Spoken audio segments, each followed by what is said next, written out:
लगातार कोरोना के बढ़ते संक्रमण को देखकर भी कुछ लोग बिना मास्क के ही बाजारों में घूमते दिखाई दे रहे हैं। इसी को देखते हुए आज बृहस्पतिवार को जटेश्वर बाजारी क्षेत्रों में मास्कहीन लोगों के विरोध में जटेश्वर पुलिस प्रशासन ने अभियान चलाया, साथ ही मास्क पहनने के लिए सचेतन भी किया।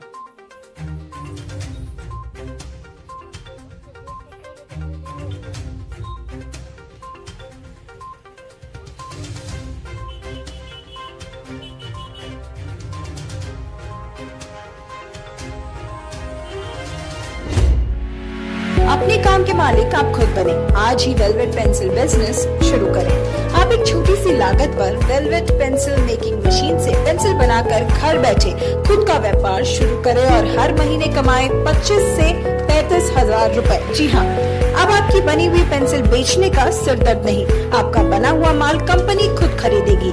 इसका अग्रीमेंट भी कंपनी खुद ही करती है। सिर्फ 5 से 6 घंटे प्रतिदिन काम करें और खुद का व्यापार आज ही करें शुरू। अधिक जानकारी के लिए संपर्क करें दिए हुए नंबरों पर।